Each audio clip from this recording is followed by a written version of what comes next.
they didn't add me to the new family group chat, but they forgot I was a ghost in their machine. They forgot that the old tablet they'd given me, the one my oldest grandson Josh set up just for you, Grandma, was still tethered to his account like an electronic umbilical cord. He told me it was brand new, a gift. A lie, but a kind one, I thought. Turns out it was his old one, and his forgetfulness meant that I saw everything. I read every whispered complaint, every eye-rolling emoji, every single conversation dissecting me, my home, my habits, my future, and the inheritance I was supposedly hoarding. They were planning my life and my exit from it, all from the palms of their hands, thinking I was blissfully unaware, playing my silly little word games in the other room. But I read it all, and I started planning too. If you're ready for this journey, make sure you hit that subscribe button and give this a like so you don't miss the updates. And let me know in the comments what city you're watching from. It's always lovely to see where everyone is. All right, let's pour a cup of coffee and get into it. My name is Carol. I'm 68 years young, and for the last 45 of those years, I've been a wife, a mother, and more recently, a doting grandmother. My husband, Bill, passed away 3 years ago. It was sudden, a heart attack that took him from me while he was weeding the garden. One minute he was complaining about the dandelions, the next he was gone. It's the kind of quiet devastation that rewrites your entire world. The silence in the house was the loudest thing I'd ever heard. Our home, the one we'd bought as fresh-faced newlyweds and filled with laughter, report cards, and the smell of Thanksgiving turkey, suddenly felt cavernous. We had 2 children, Robert and Susan. Robert gave me 2 grandsons, Josh and Kyle. Susan gave me a granddaughter, Chloe. They were my world. After Bill died, they rallied around me. For a while, dinners every Sunday, calls during the week, just checking on you, Mom. How are you holding up, Grandma? It was a comfort, a life raft in an ocean of grief. The tablet was Josh's idea. He's the tech guru of the family, the one who always has the latest gadget. He's a good kid, or so I thought. 26, works in IT, and has that charming impatience of the young. He came over one afternoon, a sleek box in his hands. "Grandma," he announced, "we're bringing you into the 21st century." He presented it to me like it was the key to the city. "We're all on this family chat app. It's how we share pictures and make plans. This way, you'll never feel out of the loop." He spent an hour setting it up for me. He installed my word games, a news app, and this chat program. The icon was a cheerful little speech bubble. He created a group chat named Fam Bam and added everyone. For the first few months, it was wonderful. Chloe would post pictures from her college campus, Susan would share recipes, and I could see their lives unfolding in real time. It was my window back into the world of the living, a way to feel connected when the house felt empty. I loved seeing their names pop up, the little dots dancing as they typed. It made me feel loved. Then, about 6 months ago, the messages started to slow down. The Fam Bam chat would go silent for days. I'd send a picture of the roses blooming in Bill's garden, and hours would pass before I got a single heart emoji from Susan. I just figured they were busy. Life gets in the way, right? Kids have their own careers, their own social lives. I didn't want to be a burden, the needy old lady who demands constant attention. So I'd busy myself, tending to the garden Bill loved, organizing photo albums, trying to fill the acres of time that widowhood gives you. The discovery happened on a Tuesday. I was trying to figure out how to video call my sister who lives out in Arizona. I was fumbling around with the settings on the tablet, my fingers feeling clumsy on the glass screen. I must have tapped on the wrong icon in the settings menu, something to do with accounts.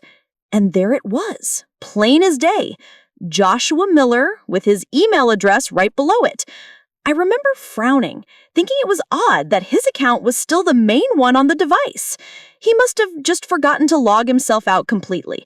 Innocently, I tapped on his name, wondering if I needed to sign in as myself. A list of options appeared, and one of them was for the chat app.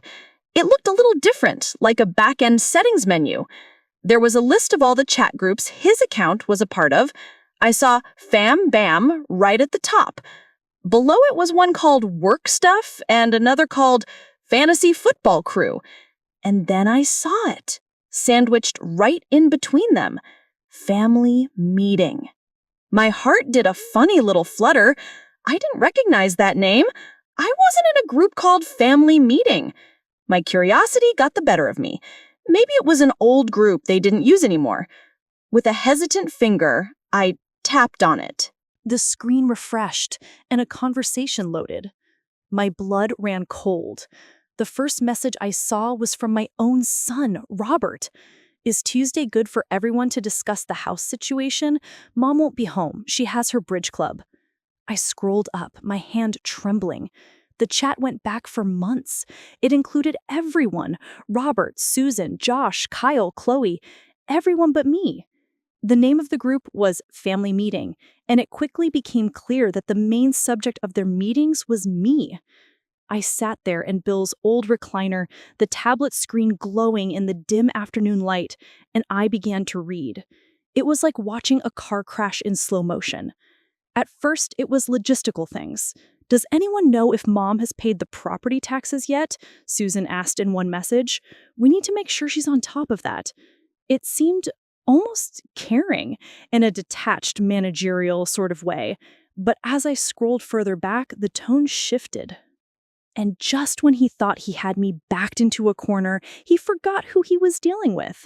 Stick with me because you'll want to see how this plays out. I kept reading, a knot of ice forming in my stomach. The conversations turned from logistics to complaints. Chloe, my sweet Chloe, the granddaughter I'd taught to bake, had sent a message a month prior. Ugh, Grandma's house smells like old people. I love her, but it's so stuffy, and all that floral potpourri gives me a headache. A picture followed, of my living room. She'd taken it when she was over for a visit, a surreptitious photo meant to be mocked. My son-in-law, Mark, had replied with a laughing emoji. Josh, the one who had given me this Trojan horse of a tablet, was one of the worst. Just spent an hour trying to explain to Grandma how to download a coupon. An hour. She says she wants to be independent, but I'm basically her unpaid tech support. It's draining. My son Robert typed, she's rattling around in that big house all by herself. It's not practical. The upkeep is a fortune, and she shouldn't be climbing ladders to clean the gutters. It's time we started having a serious conversation about her moving into a managed care community. One of those nice ones, of course. A nice one. I knew what that meant. It meant a sterile, one-bedroom apartment where I could be neatly tucked away, out of sight, out of mind. They weren't worried about me falling off a ladder. I hired a service for the gutters, for heaven's sake, something they'd know if they ever asked. No, they were worried about the house.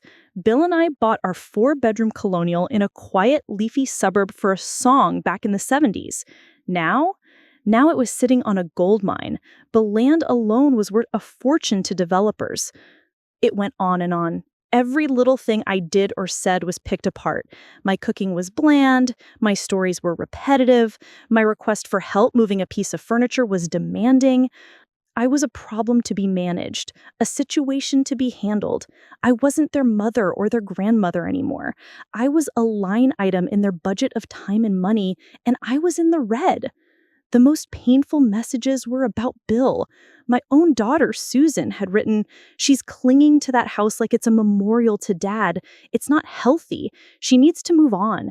He's been gone for 3 years. It's time for her to let go and start a new chapter, one that's more manageable for us. Let go? They saw my grief, my love for my husband, and the life we built as an inconvenience. This house wasn't a memorial. It was my home. Every creak in the floorboards was a memory. Bill's armchair, the one I was sitting in, still had a faint scent of his pipe tobacco if you buried your face in it. Letting go of this house felt like letting go of the last tangible piece of him. And they wanted to pack it all away in a box, sell it to the highest bidder, and move me into a place that smelled of bleach and despair. For hours, I just sat there and scrolled, a silent witness to my own character assassination. The woman they described was a feeble, confused, stubborn old relic who was a burden on their loving, long-suffering family. It was a caricature, a cruel distortion painted with selfish strokes. I cried. Of course I cried. It was a deep, guttural sobbing that left me hollowed out. The betrayal felt like physical wound. The people who were supposed to be my protectors, my legacy, were secretly plotting to dismantle my life. I finally put the tablet down as the sun began to set, casting long shadows across the living room. The tears dried up, and the hollow feeling in my chest began to fill with something else. It was cold and hard and sharp. It was anger. A righteous, burning anger. They thought I was a doddering old fool, did they? A problem to be managed? Fine. This old fool was about to show them just how much managing she could do. That night, I didn't sleep in my bed.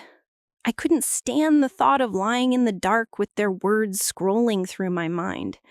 Instead, I stayed in Bill's recliner, the tablet plugged in and resting on my lap like a venomous snake. I didn't cry anymore. The anger had burned the tears away, leaving a strange, crystalline clarity in their place. They thought I was a fragile old woman, a relic to be managed. They had forgotten who I was. I was the one who managed the family finances for 45 years, stretching Bill's foreman salary to pay for a mortgage, braces, and college tuition for 2 kids. I was the one who nursed them through chickenpox and heartbreak. I was the one who could stare down a surly teenager or a dishonest mechanic without blinking. I wasn't fragile. I was furious. The first order of business was to play the part. The next morning was Wednesday, the day Susan usually called. I let the phone ring 4 times before picking it up, injecting a little quaver into my voice. "Oh, hello, dear." "Hi, Mom. Just checking in. How are you doing?" Her voice was saccharine, dripping with a concern I now knew was completely fabricated. "Oh, same old," I said, looking out at the bird feeder. "The azaleas are looking a little sad. I was thinking of trying to repot them, but my back has been acting up." I laid it on thick, painting a picture of the helpless little old lady they imagined me to be. "Oh no, Mom, don't you dare do that. We don't want you hurting yourself. Just leave it. Robert or Mark can get to it this weekend." I checked the tablet. On the family meeting chat just last night, Susan had typed, "She's always got some new project that she needs help with. It's a bottomless pit of errands and chores. We have to get her into a condo." Bile rose in my throat, but I swallowed it down and replaced it with honey. "Oh, that would be lovely, dear. You're all so good to me. I don't know what I'd do without you." Her sigh of relief was audible through the phone. She bought it. Hook, line, and sinker. "Of course, Mom. We love you." We love you. The words, once a warm blanket, now felt like shards of ice. I love you too, dear. And I hung up the phone. I looked down at the tablet. For the rest of the day, I treated it like a military briefing. I scrolled through every message, every picture, every single laughing emoji. I took notes in a spiral notebook, the kind I used for grocery lists, creating a timeline of their deceit. They were getting bolder. 2 days ago, Robert had shared a link to the Silver Willows Senior Living Community, a brochure in digital form full of smiling, white-haired seniors playing shuffleboard and taking watercolor classes. It looked less like a home and more like a human kennel. "Heard great things about this place," my son had written. "It's more of a resort-style campus. I think she'd like it. It even has a garden club." My grandson, Kyle, the quiet one, surprised me by being the most ruthless. What's the equity in the house looking like now? Anyone run the numbers? Josh replied instantly with a screenshot from a real estate website, a big number with a lot of zeros. Underneath, he'd written, "And that's a conservative estimate. If we get a developer to buy the lot, we could get even more, enough to set Mom up at Silver Willows for the rest of her life and still have a nice nest egg for the rest of us." A nest egg. My home, the place where I brought my babies home from the hospital, was their nest egg. They were already carving it up like a Thanksgiving turkey. The casual cruelty of it took my breath away. But I kept my composure. Emotion was a luxury I couldn't afford right now. I needed a plan. I know this part is hard to hear, but it's important. The truth was about to come out, and it was going to be glorious. The first step was to find out where I legally stood. Bill had handled most of the big financial planning, but he always walked me through it. "You need to know this stuff, Carol," he'd say, spreading papers across the dining room table. "Never be in a position where you have to depend on someone else's goodwill." His words echoed with a chilling new meaning. He wasn't just smart, he was prescient. I went down to the basement, to the big metal filing cabinet in his old workshop. It was stuffy and smelled of sawdust and old paint. After about 20 minutes of searching, I found a large green accordion file labeled Estate. I pulled it out and brought it upstairs to the kitchen table, along with a pot of strong coffee. Inside was everything. The deed to the house, which was in both our names, our wills, and the document that made my heart leap, the Miller Family Revocable Living Trust. Bill had set it up with a lawyer friend of his years ago. He'd explained it to me, of course, but it was complex legal stuff that had gone in one ear and out the other at the time. I read it now with laser focus. My children were named as beneficiaries, but only upon my death. While I was alive, I was the sole trustee. I had absolute, unequivocal control over every asset in the trust. The house, the investment accounts, the savings bonds Bill had been collecting since we were married. All of it. They couldn't touch a penny. They couldn't force a sale of the house. They had zero power. Their entire scheme was built on a foundation of blissful ignorance and pure, unadulterated assumption. They assumed they had a say. They assumed wrong. I felt a giddy sense of power. The second step was to get a good lawyer. Not Bill's old friend who was long retired, but someone new, someone sharp and tough who wouldn't be charmed by my concerned children. I went online searching for estate lawyers in my city. I looked for a woman. I don't know why exactly, but it just felt right. I found a law firm downtown with a sleek website. One of the partners, a Ms. Evelyn Davies, had a photo that looked promising. She was in her 40s with a no-nonsense look in her eyes. I called and made an appointment for the following week. I told the receptionist it was for a routine trust review. For the next few days, I was the sweetest, most doting, slightly confused mother and grandmother on the planet. I baked Josh his favorite chocolate chip cookies. I called Chloe and asked for her advice on what to stream on television, feigning technological helplessness.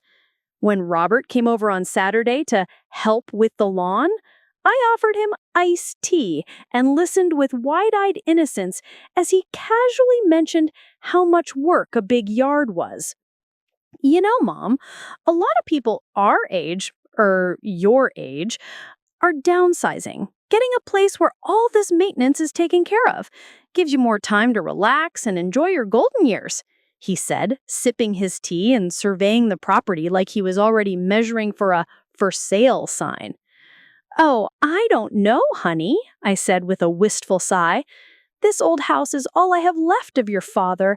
Every corner has a memory." I was planting a seed, reinforcing the narrative they'd already written for me, the sentimental old widow who couldn't let go.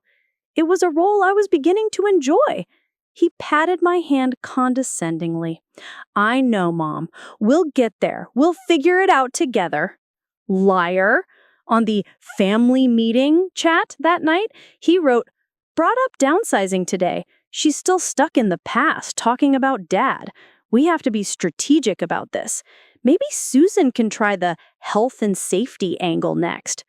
They were like a pack of clumsy wolves circling what they thought was an injured deer. They had no idea they were circling a bear trap. My meeting with Evelyn Davies couldn't come soon enough. I dressed for my meeting with Evelyn Davies like I was going into battle. I chose a navy blue dress, sensible heels, and the pearl necklace Bill had given me for our 25th anniversary. Armor. I brought the green accordion file and the spiral notebook filled with my meticulous notes. Her office was on the 30th floor of a downtown skyscraper, all glass and brushed steel. It was a world away from my cozy chintz curtain life, and I felt a jolt of nervous energy. Evelyn was exactly like her picture, sharp, direct, with an intelligent gaze that didn't miss a thing. She listened intently for nearly an hour without interruption. I laid it all out. Bill's death, the family's sudden concern, the Trojan horse tablet, and the contents of the secret group chat. I even read her some of the more colorful excerpts from my notebook. She didn't look shocked or sympathetic. She looked intrigued, like a chess master sizing up a complex board. When she finished, she steepled her fingers and looked at me over the top of her glasses. "Well, Carol," she said, her voice calm and measured, "first, let's be clear. What they are doing is reprehensible, but from a legal standpoint, it's mostly just hot air. The trust your husband established is ironclad. You are the sole trustee with absolute authority over all assets. They have no legal grounds to force you to sell your home or move anywhere." A wave of relief washed over me, so powerful, it almost made me dizzy.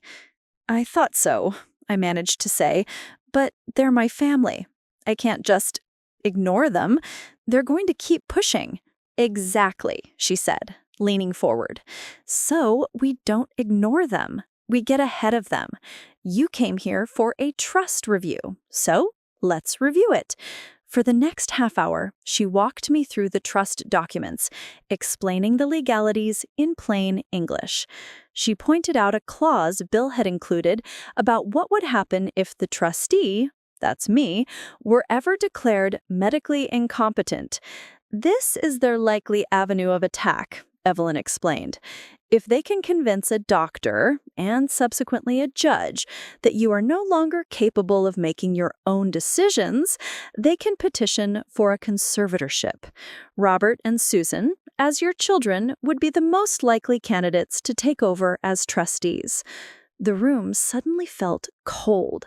The image of a judge stripping away my autonomy based on my children's lies was terrifying.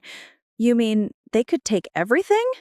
"It's an uphill battle for them," Evelyn reassured me, "especially since you are, by all accounts, perfectly sound of mind. But it can be a nasty, expensive, and emotionally draining fight. Our goal is to prevent it from ever getting to that stage. We need to cut them off at the knees, so to speak. Offensively, not defensively." Music to my ears. "What do you have in mind?" I asked, feeling a spark of my old self, the efficient, problem-solving Carol. "We draft an amendment to the trust," she said, a small, knowing smile on her lips.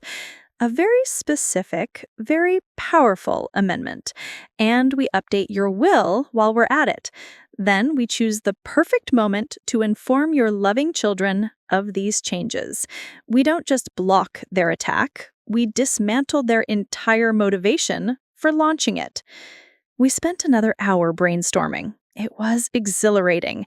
For the first time in 3 years since Bill had been gone, I didn't feel like a widow. I felt like a queen moving pieces around a board. By the time I left Evelyn's office, the plan, my plan, was in motion. I felt 10 feet tall. He was about to get exactly what he deserved, and I had a front row seat. Don't go anywhere. Life continued under the guise of normalcy, which was an acting challenge worthy of an Oscar.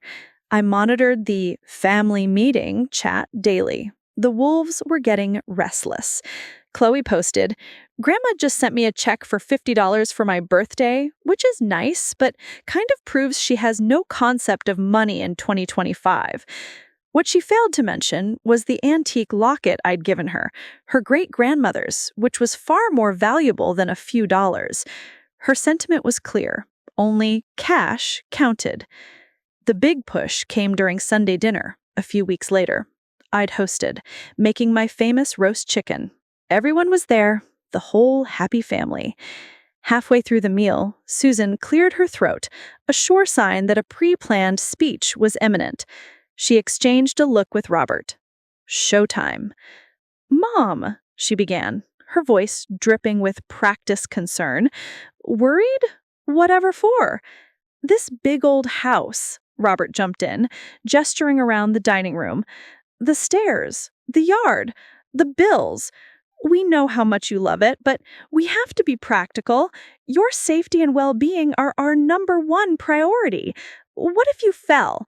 What if something happened and you couldn't get to the phone?" He painted a grim picture, his brow furrowed with what I'm sure he thought was a convincing expression of anxiety. I looked around the table at their faces. Josh and Kyle were studying their plates, avoiding eye contact. Chloe had her phone just under the table, probably live texting the conversation. "So we've found some wonderful options," Susan continued, pulling a glossy brochure from her handbag and sliding it across the table. It was for Silver Willows. "It's a community. You'd have your own beautiful apartment, no maintenance, chef-prepared meals, activities, and medical staff on site 24/7. You would be safe and cared for, and it would give us such peace of mind." They looked at me expectantly, a united front of loving concern. It was a masterpiece of emotional manipulation. The old me would have been flustered, maybe even touched by their apparent thoughtfulness. But the new me, the me who had spent hours reading their private thoughts, just felt a profound, chilling calm. I picked up the brochure. I pretended to study the picture of two silver-haired people laughing over a game of checkers.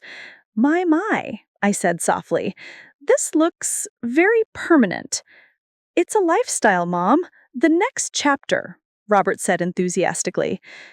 I placed the brochure down carefully. I said, "It's very thoughtful of you all to put so much time and effort into this." My voice was even and quiet. They visibly relaxed. They thought I was taking the bait. "And you're right. I have been thinking a lot about the future lately. About this house. About the trust. About my will." And I let that last word hang in the air. The atmosphere in the room shifted instantly. You could have heard a pin drop. Josh finally looked up from his plate. In fact, I had a very productive meeting with my new lawyer, Evelyn Davies, a few weeks ago. We've made a few, adjustments to streamline things, for your sakes, of course, to make things simpler down the road. Robert's smile was gone, replaced by a guarded, narrow-eyed stare. "A new lawyer? What happened to Mr. Carmichael?" "He's retired, dear," I said sweetly, "and Evelyn is a specialist in modern estate planning. She's wonderful. She pointed out some areas where Bill's and my old plan could be improved." I looked each of them in the eye. "So I want to thank you for bringing this up. It feels like the perfect time to let you all know about the changes." I paused for effect, savoring the silent, nervous tension that was now thick enough to cut with a knife. This was the moment I had been replaying in my mind for weeks, the first move in a game they didn't even know they were playing. I let the silence stretch, watching the gears turn behind their eyes. Concern had been replaced with confusion and a flicker of avarice. Wills and lawyers were not the stuff of casual Sunday dinner conversation in our family. It meant money. It meant their money. The first major change, I announced, keeping my tone as light and informative as a tour guide, concerns this house. I patted the antique oak table, the one Bill and I had bought at a flea market and refinished ourselves. I love this house. It holds every important memory I have. And I've come to realize that seeing it sold off to the highest bidder after I'm gone would just be heartbreaking. I saw a flash of panic in my son Robert's eyes. He opened his mouth to protest, but I held up a hand. Now, let me finish. That's why, on the advice of my lawyer, I've decided to take the house out of the general trust. Take it out? Susan stammered. What does that even mean?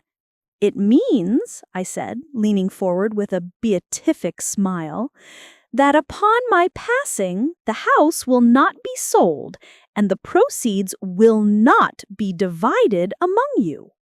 The clatter of Kyle's fork hitting his plate was the only sound in the room.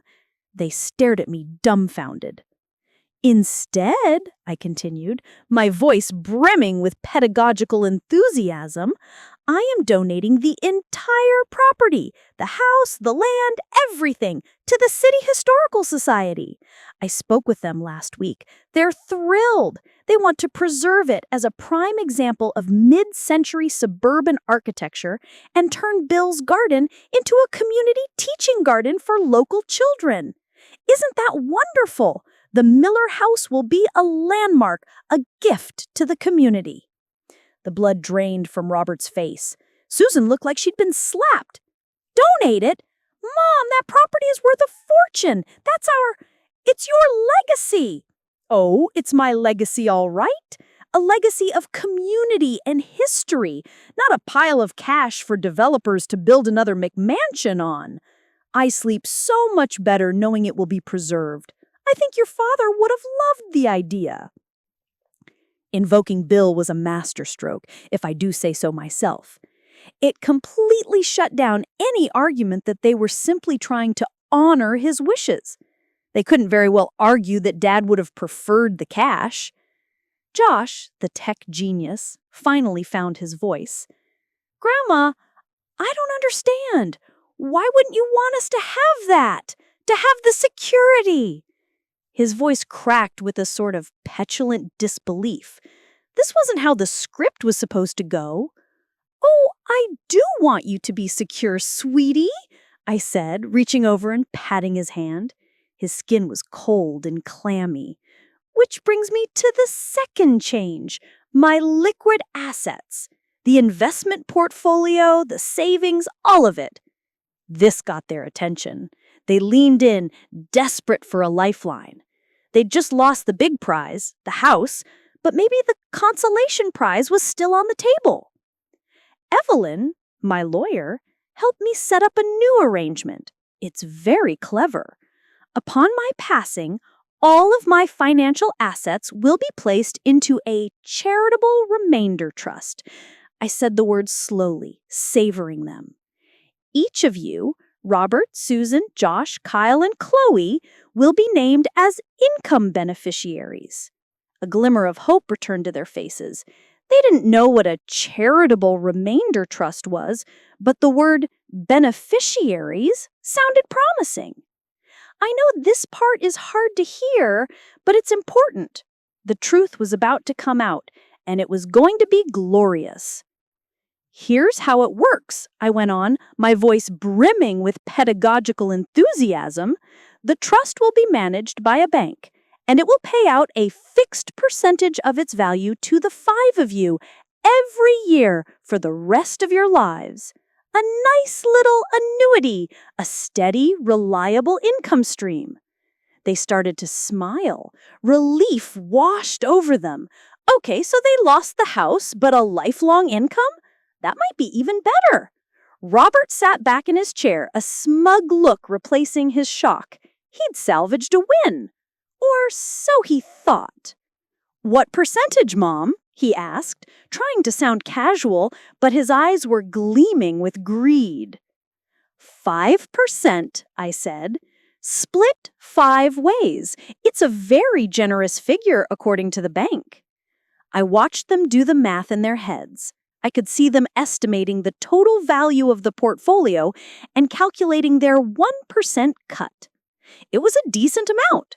Not a life-changing windfall, not a quit your job and buy a yacht jackpot, but a comfortable supplement, a nest egg, as Josh would say. There is one more little detail, I added, as if it were an afterthought. It is a charitable trust, after all. The primary beneficiary is a wonderful charity that Bill and I always supported, the National Canine Rescue Foundation. So, when the last income beneficiary passes away, I looked meaningfully at my youngest grandchild, Chloe. The remainder of the trust, the entire principal, goes directly to them to help save the puppies. I beamed at them. Isn't it perfect? This way, you're all taken care of for your entire lives. And then, in the end, our family's legacy will be to help thousands of animals in need. It's a win-win. The silence that followed was heavier and colder than a gravestone.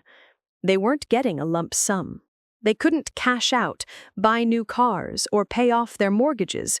They were getting a tightly controlled allowance, a fixed income that would forever remind them that the bulk of their inheritance was going, quite literally, to the dogs. And the biggest asset, the house, was going to be a museum of my memory, a public monument to their greed foiled. Susan finally broke. "To the dogs?" she whispered, her voice incredulous. "You're giving our inheritance to the dogs?" "Don't be dramatic, dear," I chided gently. "I'm not giving it to the dogs. I'm providing all of you with a steady income for life. It's the sensible, responsible thing to do. This ensures you're always looked after without the temptation of squandering a large one-time payment. I am, as you're so fond of saying, simply planning for the future, for everyone's peace of mind." I picked up the Silver Willows brochure and held it between my thumb and forefinger. "So you see," I said, looking from my son to my daughter, "there's really no need for me to downsize. The house is staying in the family, in a way, and with my new financial plan, there's no large estate to manage or fight over. Everything is already handled. You don't need to worry about me or this old house one bit." I smiled, and in that smile, I let them see a flicker of the cold, hard steel that had formed in my heart over the past few weeks. I knew they were seeing a woman they didn't recognize. The meek, slightly confused old woman was gone. In her place sat a matriarch, the sole trustee, the queen of her own castle who had just checkmated them all. I watched the realization dawn on their faces. It wasn't just about the money. I had stripped them of their power over me. Their entire plan to manage, package, and dispose of me had crumbled to dust. And the best part, they couldn't say a single word against it without revealing their true, grasping, ugly intentions. The rest of the dinner was eaten in near total silence. It was the most delicious meal I'd ever cooked. As they filed out of my house after that dinner, they didn't even make a pretense of a happy family farewell. There were no I love yous, no hugs at the door, just clipped, cold goodbyes, and the shuffle of feet that couldn't get out fast enough. The silence they left behind was different from the lonely silence of grief I had grown accustomed to. This was the quiet of victory. I cleared the table, loaded the dishwasher, and poured myself a small glass of Bill's good sherry. Then I sat down in his recliner, picked up the tablet, and waited. It took exactly 16 minutes for the family meeting chat to explode. They must have waited until they were in their separate cars, fuming on the drive home. Robert was first, his message typed in a fury. "She can't be serious. This is insane. Donating the house? Is she mentally stable?" Susan replied instantly. I told you your approach was too aggressive. The Silver Willows brochure was a mistake. You scared her, and now she's lashing out. My approach? Robert shot back. You were right there with me. This wasn't about the approach. This is about her being vindictive. She's punishing us. Josh, my tech-savvy grandson, who had been my unwitting informant, added his 2 cents. A charitable remainder trust? I just looked it up. We basically get a tiny allowance for the rest of our lives, and we can never touch the principal. It's the ultimate screw you. And the puppies, I can't even. She's giving our money to a bunch of stray dogs? Then came Chloe, my sweet potpourri-hating Chloe. I told you guys she wasn't a fool. You treated her like a child, and she just nuked you from orbit. Honestly, a small part of me is impressed. A crackle of dissent in the ranks. I couldn't help but smile. Susan's next message was aimed at her daughter.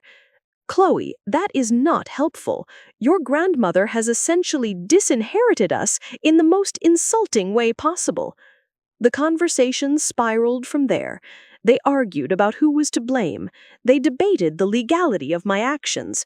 Robert was convinced I had been manipulated by my new shark lawyer and wanted to explore having me declared incompetent. Susan thought they should try to appeal to my emotions. It was a spectacular display of greed and panicked entitlement. I read every word, the sherry warming my insides, and felt nothing but a profound sense of detachment. They weren't my family anymore. They were just characters in a story, and I had just written the final chapter. The follow-up attacks began the next day. Robert called, his voice a strained, falsely calm baritone he used when trying to control a situation. Mom, we need to talk. That dinner was upsetting. You've clearly been under a lot of stress, and I think you made some very rash decisions. This lawyer, Evelyn, I think she's taken advantage of you. Robert, I said, my voice as placid as a summer pond. I've never been under less stress in my life, and Evelyn is a consummate professional. She simply helped me execute my own wishes. But donating the house? Giving everything to a charity? That's not what Dad would have wanted. He blustered, trying the one line of attack he thought I was vulnerable to. I was ready for it. That's funny, I said coolly. I seem to remember your father spending every Saturday for a year building the kennels at that very shelter. I remember him writing them a check every Christmas. What I don't remember is him ever saying he wanted his legacy to be a bidding war between real estate developers. Don't you dare presume to tell me what your father would have wanted. He was silent. I had taken away his weapon. My decisions are final, I said, leaving no room for debate. They are legally sound, and they are what I want. This conversation is over. And I hung up. Susan tried next, a few hours later. She was crying, or at least doing a very convincing impression of it. Mom, I just don't understand how you could be so cruel. After everything we do for you, we love you. We were just trying to keep you safe. I know all about how you were trying to keep me safe, Susan, I said, the ice in my voice unmistakable. I know you were concerned my house smells of old people and that my stories are repetitive. I know you think my grief for my husband is unhealthy and inconvenient for you. The sobbing stopped. Dead silence on the other end of the line. How could you know that? She whispered. Let's just say that walls have ears, I said cryptically. And for months, I've had a front row seat to your little family meetings. I know everything you've said, every last word. So please, save your tears and spare me the lies. You weren't concerned for my safety. You were plotting a hostile takeover of my life. The only thing you're upset about is that I changed the locks. I hung up before she could respond. The fallout was magnificent. I monitored the chat for another week. The alliance had completely shattered. Chloe was openly fighting with her mother. Kyle accused Robert of being a bully who had cost them everything. Josh, in a fit of pique, changed the group chat name from Family Meeting to, well, this sucks. They were too busy turning on each other to form a coherent strategy against me. As Evelyn had predicted, once the financial motivation was gone, the whole conspiracy imploded. I stopped looking at the tablet after that. It had served its purpose. One morning, I went into the settings, found Josh's account, and with a great sense of ceremony, logged out. I wiped the device back to factory settings. The ghost was out of the machine. In the months that followed, a new kind of quiet settled over my life. It wasn't the silence of grief, and it wasn't the silence of victory. It was the sound of peace. I joined the board of the Historical Society, attending meetings and helping them draw up plans for the Miller House Community Garden. I started volunteering at the dog shelter twice a week, walking the animals Bill and I had always sought to protect. I filled my house with friends from my bridge club, my gardening circle, and my new volunteer buddies. The house didn't smell like old people. It smelled of fresh coffee, homemade scones, and life. My children and grandchildren still exist, of course. They send curt, obligatory texts on holidays and birthdays. I reply politely. The warmth is gone, probably forever. Sometimes that brings a pang of sadness for what I thought I had. But then I remember what I actually had. A family built on a foundation of performance and obligation waiting for me to die. What I have now is real, an honest life, a true community, and a legacy I can be proud of. The betrayal was a terrible gift. It was a wildfire that burned away a rotten forest, but it allowed for new, healthier things to grow in its place. I am 68 years young, and for the first time in a long time, I am completely, gloriously, and unapologetically in charge of my own life. What a ride it's been. They thought I was a fragile old woman. They forgot that the oldest trees have the deepest roots. Now, I want to hear from you. It's a wild story, I know. Let me know in the comments, what would you have done in my place? My grandmother told me this story. Thanks for watching this video. Bye bye!